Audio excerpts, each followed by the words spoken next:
California, October 1984. An old roadside motel tucked among the pine woods north of Redding. No security cameras, no witnesses, no sound, and not a single trace. Inside room 104 at the Shasta Pines Motel, a 9-year-old boy named Timothy Carlson vanished in the middle of the night while traveling with his mother on their way back to Oregon after attending a family funeral. His mother had stepped out of the room for just a few minutes to make a phone call from the payphone near the front desk. When she returned, the window was wide open. The cassette player Timothy's nightly companion to soothe his anxiety was still spinning, but her son was gone.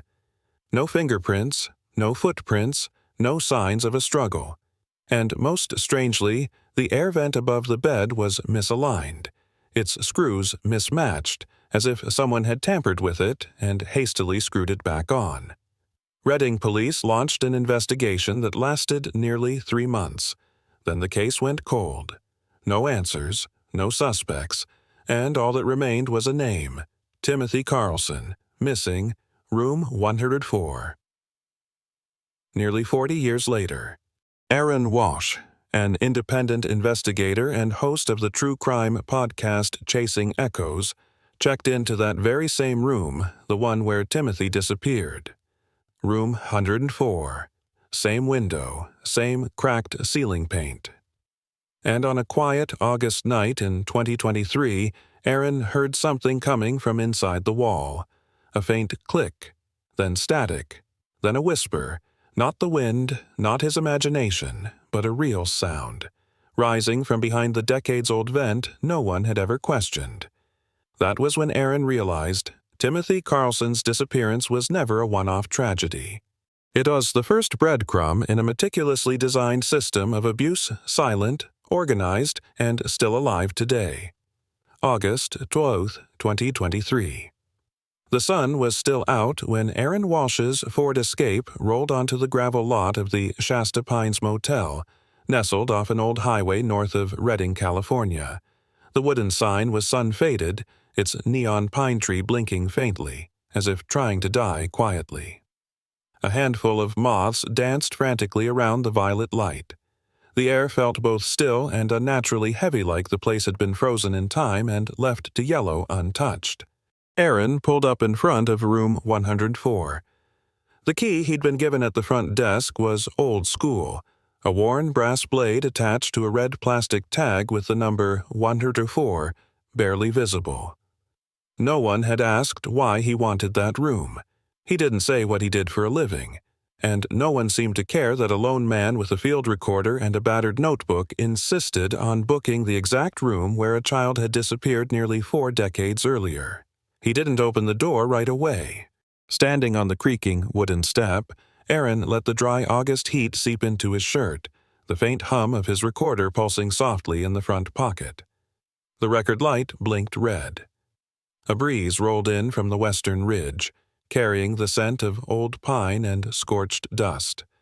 The kind of air that reminded him of summer camps in his youth, where every sound at night could be a threat.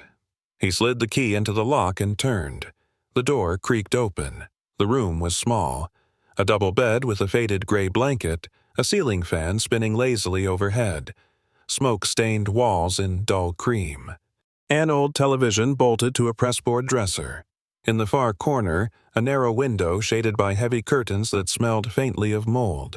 And up high, above the headboard, an air vent. Crooked, one of the 4 screws was missing. Aaron clicked his recorder on and spoke into it calmly. Log 001, August 12, 2023. Shasta Pines Motel, room 104, Redding. Confirmed match with site of Timothy Carlson's disappearance 1984. First observation, ceiling vent is misaligned. Paint around it appears discolored, possibly repainted or patched, could indicate previous tampering. He stepped closer and tapped the vent lightly. Hollow. There was space behind it. A low, mechanical hum began. At first, he thought it was the AC, but the wall unit under the window was silent. Aaron held still, pressing his ear to the wall beside the vent. The sound became clearer, something rotating, sticking, then stopping. Then, silence. And then, very faint a whisper. He jerked back. His heartbeat thudded against his ribs. The recorder trembled slightly in his hand. He rewound the last few seconds, slipped on his headphones. The same hum. Then, the faint whirring of what sounded like an old cassette deck. Then, a child's voice. Weak, but unmistakable. "Don't tell anyone." Aaron sat on the edge of the bed. He didn't turn on the light, didn't speak, just breathed, and opened his notebook. "There is something inside this wall, and I believe it hasn't been heard since 1984. August 13th, 2020. 7:08 a.m. Aaron had barely slept. He'd spent the night sitting against the wall of a room 104, eyes open, the whisper echoing over and over in his head. "Don't tell anyone." The tape had been rewound and played a dozen times, and each time he became more convinced it was real, not interference, not imagination. When the first light broke through the heavy velvet curtains, Aaron moved. He packed quickly screwdriver, flashlight, chest camera, field recorder with EQ control, everything ready to go. He tapped the vent again. Still hollow. The metal frame exposed a rim of dust so thick it had become part of the wall. Using a flathead, he gently pried one corner. It came loose too easily. One screw was mismatched, smaller than the others. Behind it, a cavity. Not a draft, not a shaft, just a dark, silent chamber, like something buried long ago and never meant to be opened. He aimed his flashlight into the void. It ran about 2 feet deep, just enough for an arm. Aaron reached in. Dust, crumbling insulation, a few old wires, and then something solid. He pulled carefully. The object was caught on something. A twist, a tug, and it came free. A black plastic cassette tape, yellowed with age. The label was almost gone, but scrawled faintly in marker were the words, 104, don't erase. Aaron laid it on the table. He pulled out his old tape deck, checked the heads, powered it on, and pressed play. Static. Silence. Then a voice, a child's voice, barely audible. Aaron adjusted the EQ cutting noise, boosting mids. The shape of the voice began to form. "It's cold. I want the nightlight." Then a calm, adult male voice, measured, emotionless. "You remember what we said, Timothy? The night isn't real. There's no light in pretend." Aaron froze. The child's voice was unmistakably male. Young, fragile, and the man's tone, it wasn't angry, it was trained. "Can I have my book?" "No, we don't read in the princess room. You know the rules." Princess room. Aaron jotted the phrase instantly. It made no sense. Timothy was a boy. Why call it that? Was it code? A label? A ritual? The tape continued. "Say it again, Timothy." Louder. The child, trembling. "The night isn't real. It's pretend. The night isn't real." Aaron felt his stomach turn. He fast-forwarded. Static. Then another voice, this one older, amused. "You're taping this now?" "So he remembers. He pretends to forget." "That's risky." "Not if you hide them right. I'll put this one behind the vent." Aaron hit stop. The room was dead silent. Even the AC had stopped humming as if the whole motel were listening. They weren't just staying in this room. They were using it. Conditioning, rehearsing, recording, hiding. Timothy wasn't random, not even close. The wall hadn't just held back sound, it had held back truth. And now, Aaron had a new question. If there was one tape, was there a second? August 13th, 2023. 4:12 p.m. Aaron left the motel by late afternoon, driving along Route 273 toward the Shasta County Archives, a 2-story brick building, oddly quiet among the low-rise civic offices. He had called ahead, identifying himself as a podcaster investigating historical disappearances in California. He requested access to the Shasta Pines Motel guest logs from the 1980s.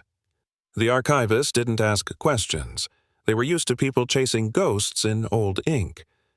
The storage room on the first floor smelled like mildew. Fluorescent lights buzzed overhead, flickering across dust-glazed plastic binders. A staffer led him to a shelf labeled Shasta Pines Motel, Historical Guest Logs, 1978-1991. Each year had its own spine-thick ledger. Aaron sat at a wooden table, pulled on cotton gloves, and opened to October 1984. October 13th, room 104.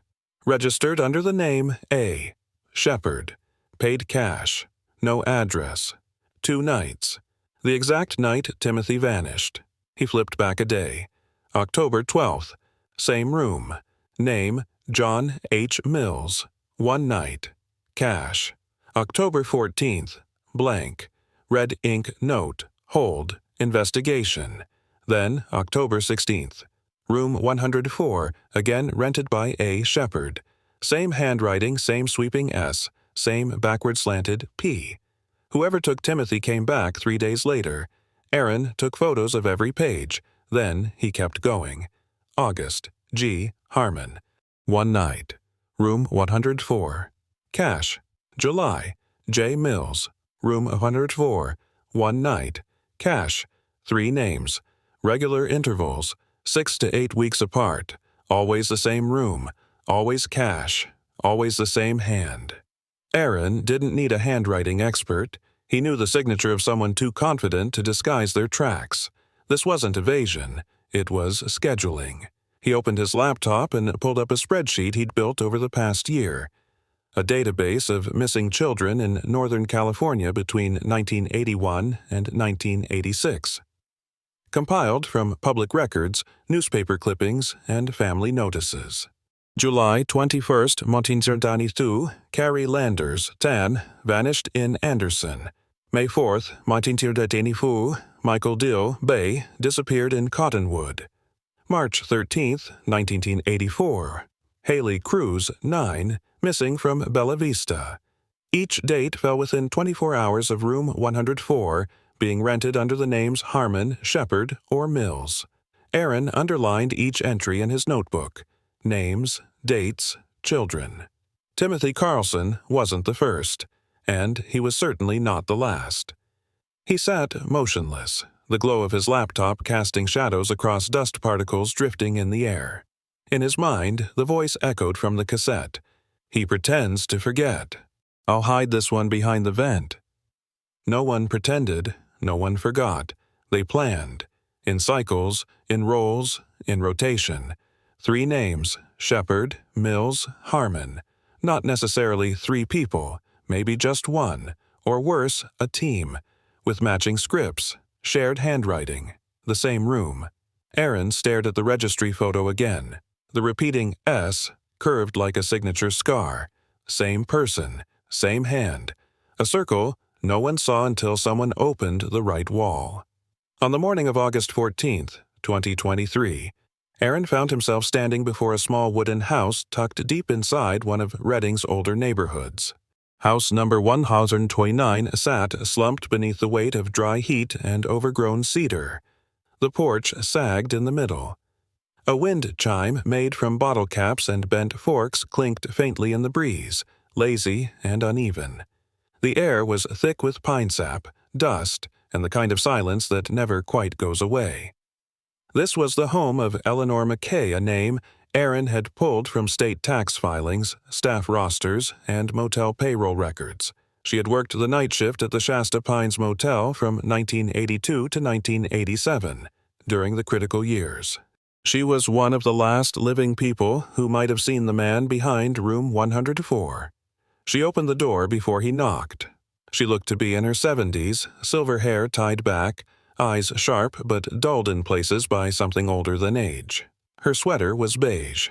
In her hand was a mug that read, "World's Okayest Mom." Inside, the house was dim and thick with cigarette smoke. Heavy curtains blocked the sun. A recliner sat in the corner, flanked by faded photos of 2 boys who didn't look like each other or like her. Eleanor remembered. She didn't need prompting. She remembered the man who rented room 104 over and over, paid in cash, never talked much, always carried a navy blue duffel bag, never. let it out of his sight. The name he gave changed each time. Shepard, Mills, Harmon. But it was always the same man. She remembered the cologne cheap and chemical, lemon sharp with a trace of disinfectant. And one more thing she never forgot. His left eye was glass. The bag never left his grip. He took it to the ice machine, into the bathroom, kept it pressed against his leg when he sat, like something alive was inside. Once, Eleanor's father, the motel's owner, at the time bent down to help him retrieve a dropped key and brush the strap. The man stood abruptly.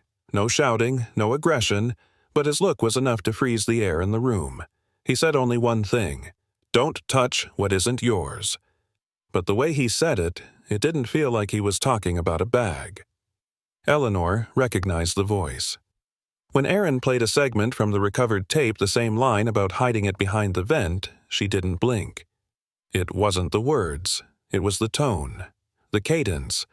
It was him, the man with the bag. No one ever saw him with kids. No women.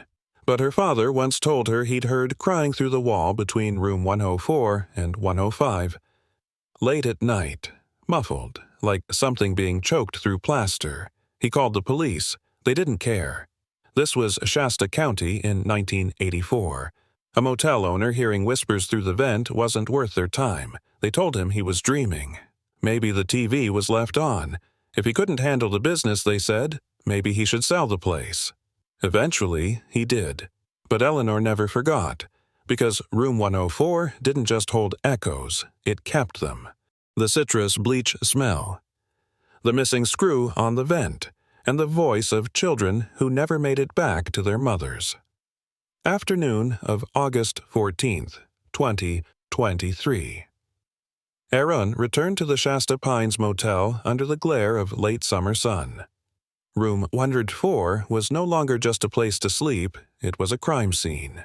Every sound inside seemed muted by thick walls, and every object bedspread, light switch, window curtain felt like it was holding on to a memory he hadn't yet uncovered. He walked straight to the vent he had removed the night before. After double-checking that nothing had shifted, he shone his flashlight deeper into the cavity, this time paying close attention to orientation and spatial depth. The room was rectangular, but according to the floor plan he had photographed earlier, there was an inconsistency. Room 104 measured nearly 1 meter shorter than room 105, despite both appearing symmetrical from the outside. That difference meant one thing: a void. Aaron moved to the far end of the room, near the shared wall with room 105, the wall where the vent was embedded. He tapped it. The sound changed. A hollow knock echoed back. No studs, no plumbing, nothing behind it but air. He measured the space inside 104. Then he stepped outside, circled the walkway, and entered room 105. The door had been left open for renovation. The carpet was peeled back, the wallpaper stripped in places, furniture stacked to the side. He measured again. Room 105 was longer by exactly 90 centimeters. That unaccounted space sat between the two rooms. It wasn't a utility shaft or ductwork. It was a sealed cavity, large enough to hold a child. Aaron pulled out his field recorder. His voice was urgent but steady. He couldn't start tearing into drywall, not yet. But if he left without documenting it, someone might erase the evidence. He returned to room 104, took out a pencil, and marked the wall where the echo had sounded deepest. Then he pressed his ear against the cool surface. Silence. Then, after several seconds, a soft sound. Not machinery, not wind. A faint rustling, like fabric brushing against wood. Then nothing. His pulse surged. Both palms pressed flat to the wall. The temperature was different, cooler in the center, like the air behind it hadn't moved in years. He knelt low. Near the baseboard, almost invisible unless you knew where to look, was a hairline crack, a curved fracture running along the grain of the wood. It didn't look like natural wear. It looked like something or someone had once tried to open it, or escape from within. He recorded a note. Shared wall between rooms 104 and 105, shows signs of internal hollow, architectural discrepancy in floor plan, unnatural acoustics, possible concealed compartment constructed intentionally for concealment of object or person. Further verification required. That evening, Aaron sat in his parked car, no music, no interior light, just the blue glow of his laptop and the outline of floor plans scattered across the passenger seat. He stared at the image of the cassette he'd found. 104. Don't erase. Something had been hidden, and it was still inside the wall. Early morning, August 15th, 2023. Aaron returned to room 105 while the fog still hung low over the roof lines. The renovation crew usually arrived late after 10, giving him just a few quiet hours to work. The door was unlocked. No cameras, no eyes on him. He closed it gently behind him, drew the curtains, and laid his backpack on the stripped plywood floor. Inside, screwdriver, flashlight, wall scanner, shoulder camera, utility knife. He located the void again using the stud finder, a 90-centimeter stretch with no beams, no pipes, no wires, just air. The wall's surface showed hairline cracks, the kind that curved slightly like buried pencil lines under peeling paint. He made a clean horizontal slice with the knife, then carefully peeled the drywall away. Dust puffed into the air. After 20 minutes, a wooden panel emerged, darker than the rest of the wall, weathered, sealed with brass nails. No hinges, no handle. It had been built to hide, not to open. Aaron wedged his pry bar into the seam and pulled. The panel groaned and gave way. Behind it was a tight, airless cavity, just wide enough to fit a small body. The first thing that hit him was the smell. Dust, pine resin, and something faintly sweet like cleaner, or memory. He aimed the flashlight inside. The insulation lining the space was flattened by time. A cardboard box lay nestled in the corner. He reached in and pulled it out slowly. It was light. Sealed with brittle tape. On the front, written in crayon, were 5 words. For Mom, from Timothy, room 104. He unfolded the paper inside. Mom, I was good today. I didn't cry. I didn't scream. I did the trick. I said the words and didn't mess up. They said I could go to the store soon. They said I can pick a toy if I stop asking about home. I'm scared, but I'm trying. I hear the TV. I hear footsteps. I think I'm close to the other room. If you knock on the wall, I'll knock back. I love you.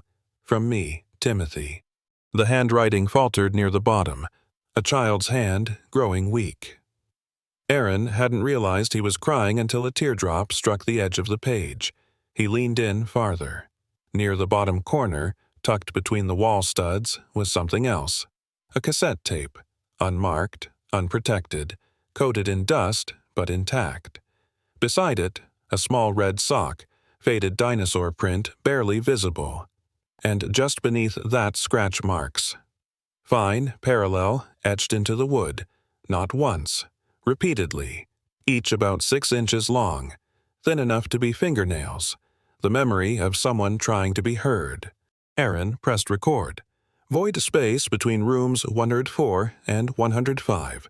Approximately 90 centimeters, 70 centimeters. Inside, box containing handwritten letter, cassette tape, child sock, and fingernail scratch marks. Design suggests this was not storage. It was containment, short term, possibly for punishment, or for hiding. I believe Timothy was kept here, and he had enough strength to leave behind a message. He resealed the cavity, wedging the old panel back in place.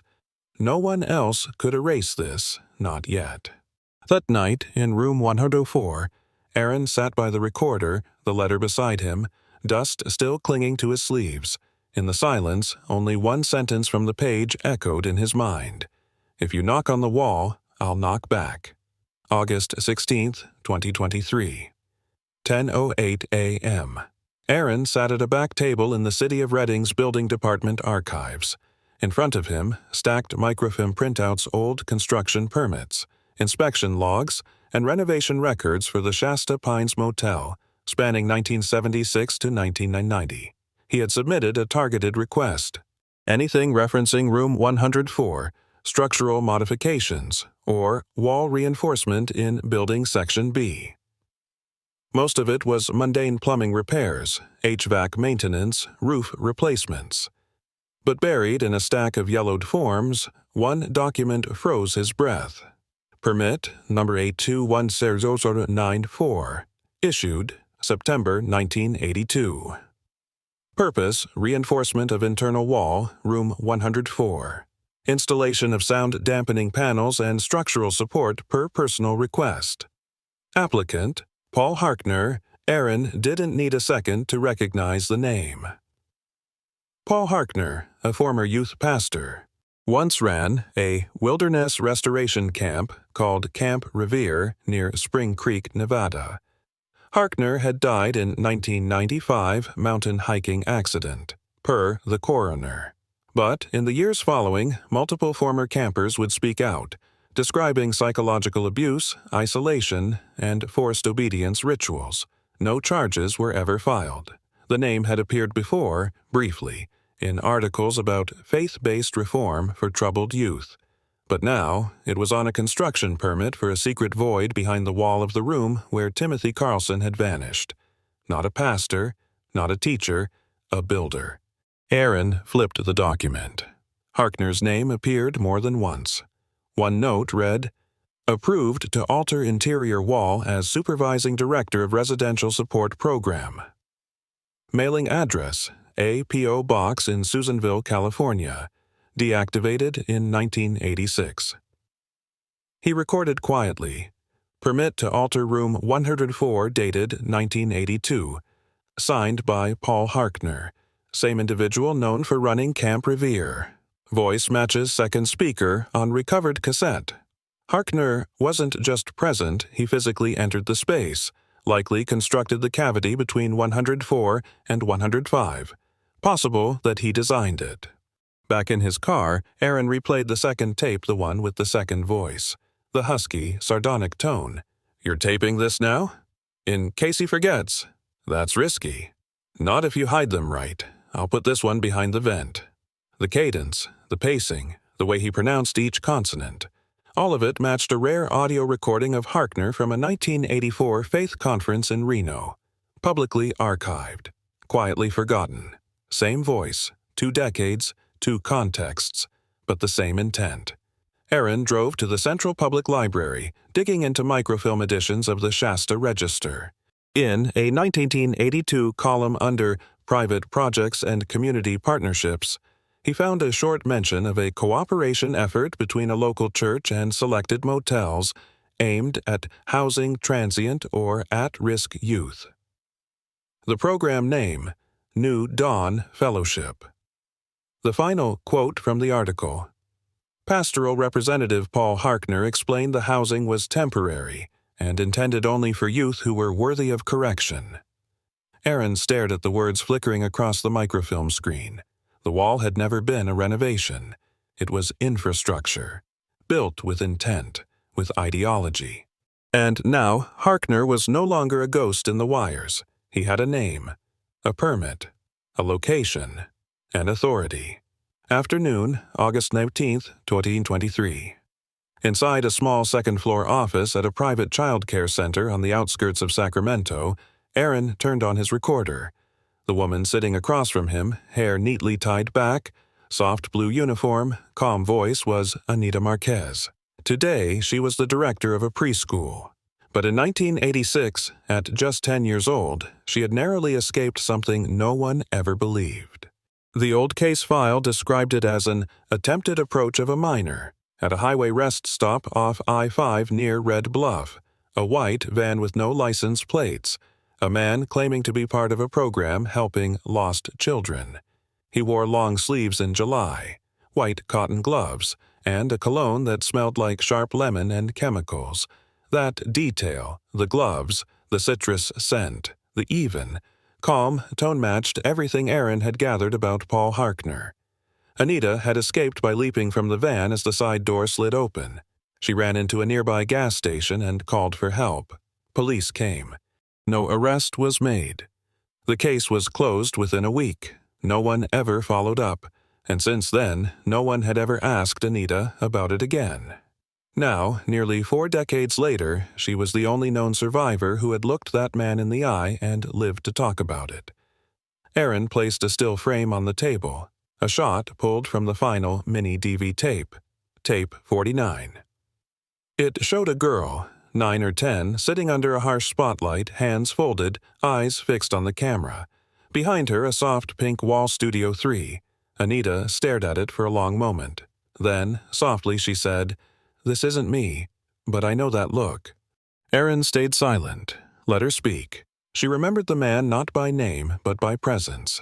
He called her Little Princess, told her she'd be taken to a better place, a place where the night isn't real anymore. That line, "The night isn't real," was identical to what Timothy had been forced to repeat on the tapes. She remembered the cassette player in the front seat. It played Ocean Waves. But the moment that still made her skin crawl was when the man leaned down and whispered, "Tonight, you get to stay in the princess room." Aaron underlined the phrase in his notebook. It had appeared at least 7 times across 3 different tapes recovered from room 104. When Anita jumped out, the man didn't chase her. He just stood there, one hand in his pocket, the other gripping a navy duffel bag. Police at the time chalked it up to panic. No signs of attempted kidnapping, no plates, no ID, likely overreaction. The file was closed, but Anita never forgot. Now, as her words aligned with the contents of the tapes Aaron had uncovered, he realized she was the first living witness to ever repeat the exact scripted lines used in Harkner's conditioning system. At the end of the meeting, Anita handed Aaron an envelope. Inside was a drawing she'd made in 1986, just days after the incident, a pink room, a chair, a camera, and in red marker scribbled along the top, "Smile like a princess." Aaron didn't speak. He only nodded. A memory, once dismissed as trauma, had become evidence. A voice, once ignored, had become the connective tissue in a system designed to erase them all. Morning, August 20th, 2023. Aaron stood before a rusted iron gate on the western edge of the Placerville Woods, California. Beyond the tree line, nestled among the pines, sat a cluster of low buildings, no signage, no guards. According to records, the property had once belonged to the Agape Renewal Center, a spiritual retreat registered in 1991. But satellite imagery and GPS data from Tape 49 told a different story. One of the buildings had once housed Studio 3 and a freestanding bell tower. He stepped through the gate. The grounds were overgrown, but the walking paths were clear. Someone had been here. The main building's door was unlocked. Inside, white-tiled hallways, buzzing fluorescent lights. At the end of the corridor, Studio 3. Aaron pushed it open. The room inside looked like a performance set. Black curtains, a mounted spotlight, a small chair in the center, overhead camera, everything painted soft pink. It looked like a children's show set, but the atmosphere felt profoundly wrong. No windows, no vents, no exit. Beside the chair, a pair of small shoes. Laces untied, soles worn, stuffed with crumpled newspaper. On a podium near the wall sat a file folder. Candidate 52. Final submission status, resistive. Transfer to Phase 0, recommended. Signed, H. Renner. Aaron knew that name. The voice from Tape 49, the one that spoke with eerie calm, identical cadence, matching pitch, was either Harkner's under a new name or his successor.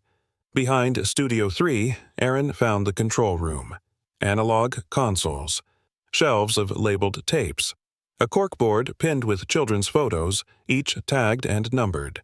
One deck was still running, mid-recording. He hit play. Subject 52 failed compliance. Emotional resistance observed. No further attempts advised. Transfer to Phase 0. Then silence. Then a whisper. "I can see you." Behind the glass. Aaron stepped back, then turned toward the tower. It stood alone. Whitewashed. Narrow. No bell. But beneath its rusted frame, etched in a corroded brass plaque, were the words, She who forgets survives. And beneath that, crudely scratched by hand, "Don't forget me," and he photographed everything. Logged coordinates, audio, video, notes. This wasn't an abandoned site. It was the final phase. Room 104 was the beginning. Echo Rock was indoctrination. Studio 3 was selection. That night, Aaron sat at his laptop, cross-referencing every alias, every child, every room. The blueprint was clear. A system, a ritual, a machinery built to erase identity. 3 days later, he released the first episode of his podcast, Echoes from Room 104. Within 48 hours, it went viral. Reddit exploded. Independent investigators began tracking case links. FBI reopened Timothy Carlson's file. Shasta Pines was sealed off. Echo Rock seized. Studio 3, by the time officials arrived, was cleared out. No arrests, no charges. Harkner was dead since 1995. Rainier never existed on paper. But 1 week after episode 12 aired, Aaron received an unmarked envelope. Inside, a small brass key etched Room 106, adjacent to 104, a room never mentioned. Also inside, a blurry photo from a security camera Aaron, asleep in Room 104, and just behind the curtain, a silhouette, watching. He didn't sleep that night, but the next morning he turned on his recorder and said, "If you're listening, so am I. I won't knock gently on the wall. I'll break it down.